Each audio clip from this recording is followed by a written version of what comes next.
महाराष्ट्रातील प्रत्येक अपडेट जाणून घेण्यासाठी आजच मेट्रो रायगडच्या सोशल मीडिया प्लॅटफॉर्मला लाईक, फॉलो आणि सबस्क्राइब करा. मुंबई पुणे एक्सप्रेसवेवर बुधवारी सायंकाळी एका ब्रेक फेल ट्रकने अमृतांजन ब्रिजच्या खांबाला जोरदार धडक दिल्याने भीषण अपघात झाला असून या अपघातात चालकाचा जागीच मृत्यू झालाय.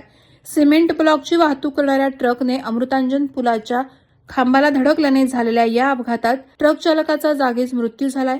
मुंबई पुणे एक्सप्रेसवेवरून ट्रक हा सिमेंटचे ब्लॉक घेऊन मुंबईच्या दिशेने जात असताना तो बोरघाटातील अमृतांजन ब्रिज जवळ तीव्र उतारावर आला असता त्याचे ब्रेक फेल झाल्याने चालकाचं ट्रकवरील नियंत्रण सुटल्याने ट्रकने थेट अमृतांजन ब्रिजच्या खांबाला जोरदार धडक दिली.